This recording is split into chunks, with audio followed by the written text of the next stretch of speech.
What's going on, Port fans? Welcome back to another video on the channel, and today we're going to be talking about the exit meetings and the propositions that are coming out from these exit meetings and the potential trade targets that will be occurring across the next few weeks.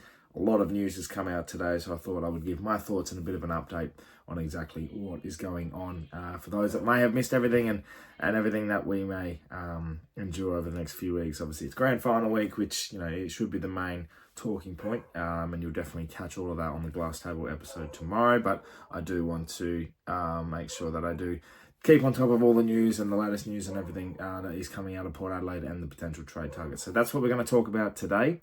And I hope you enjoy all of the insights and everything, and leave your comments below and your thoughts on everything that could potentially happen for Port Adelaide's trading across the 2024 trade period, trade radio, trade rumours and trade targets. Everything is going to be definitely on the whirlwind over the next few weeks, so definitely keen. So let's get straight into it and talk the exit meetings. Port Adelaide have had exit meetings and medicals coming out of the final game from the prelim over the last couple of days. It's definitely been a whirlwind of news and a lot of potential rumours and everything like that to come. And obviously we're going to be talking to listings which will come out over the next few days as well, I'm sure. And I'm definitely very intrigued to see what Port Adelaide's decision making happens over the next couple of days and what comes out. I'm sure by the time this video also is done, we'll release the delistings. But regardless, I first and foremost do want to touch on down in Houston. I think that's the biggest talking point coming out of Port Adelaide. And we know the talking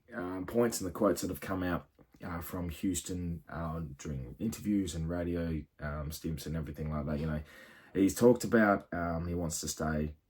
He won't be leaving, and I think from my perspective, he's used the I'm putting my club first. They're in the finals. I do not want any distractions other than final series, and I think he did a good job at that. It is unfortunate that he had to use those kinds of phrases to cover all of those, and unfortunately that is what's occurred. And now he's come out and said he is requesting a trade, which is sad because he's an integral part. He's part of the leadership group.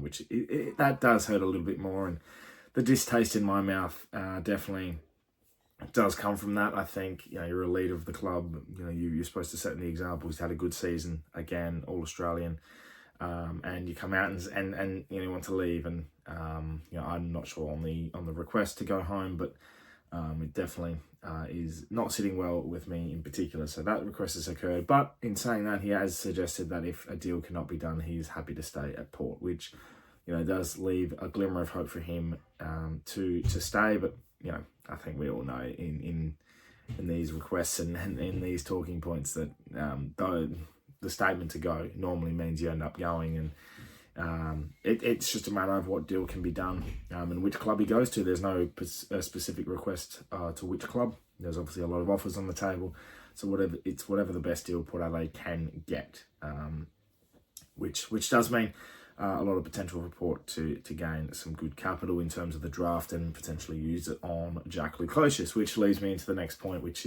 Lukosius today requesting a trade to Port Adelaide. That's his preferred destination. Obviously sees a better fit for him. Best mates with Connor Rosie. Heard he's in his bridal party as well, which means that a deal can be worked there. Now he's under contract for another couple of years, but he wants to go home.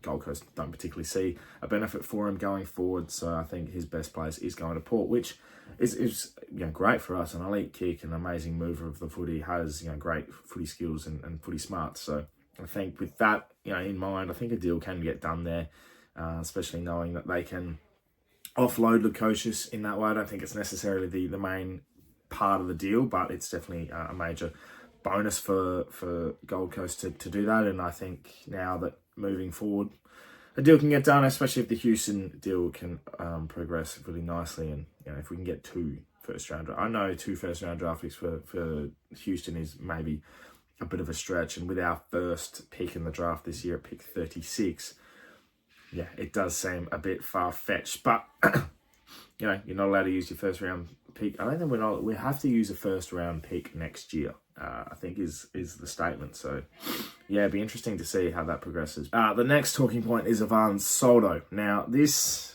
is just, I don't even know how to put this. Like, you don't get the opportunity. You had the opportunity, Ivan, to be the first ruck at Port Adelaide. You got injured. You couldn't work your way back into a position where you wanted to, and now, you're effectively wanting to leave. You want to go to a place where his preferred destination is St Kilda, where the number one ruckman is Rowan Marshall, arguably the best ruck in the comp. Now, I don't know what the mindset behind this is. I don't think he's really settled in Adelaide. In the second half of the season, he's basically gone missing in terms of being active around the club, promoting the club. And, when you're an active member of the Port Adelaide Football Club, or any football club for that matter, you are still promoting and showcasing that you're part of that and you're part of the team and the culture. And he's just simply not set in. So he wants to go home after 1 year. Looking back at the trade, I think we lost the trade considering what the circumstances were, but I don't want a player that doesn't want to be part of this football club, and wants to leave. It's not happy. See what we can get in return. It could be worth very, very nicely in working.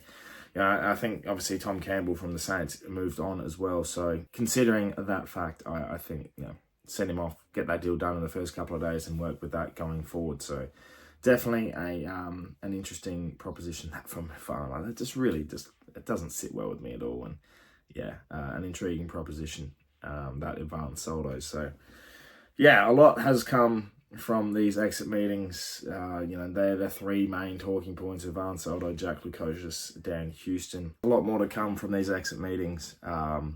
Majority of the club, we're talking Dixon and Boak as well. Boak's been told that he's wanted for next year, and he has the option to sign a 1 year deal next year. And obviously the ball will be in his court, and he has plenty of time to think about it.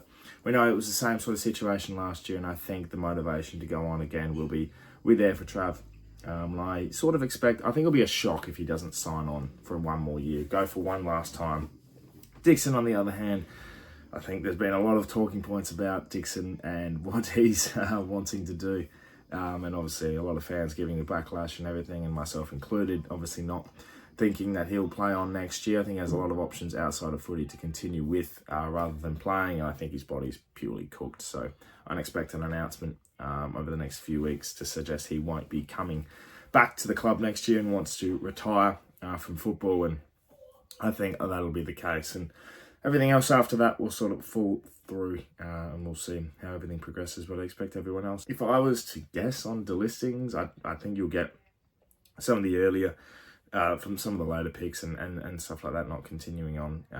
I expect maybe either a Narkle or Francis Evans to be in there as well. I'm not entirely sure on exactly what to expect, and I'm going to see exactly how that all pans out, and we'll see the news over the next few days. But I thought a bit of an update, an exit meeting to talk about there, and there won't be really a season review. I think we've sort of gathered our thoughts on the season review, from this year. And overall, the faction of that all is that, we're in a position now where we need to capitalise on draft picks.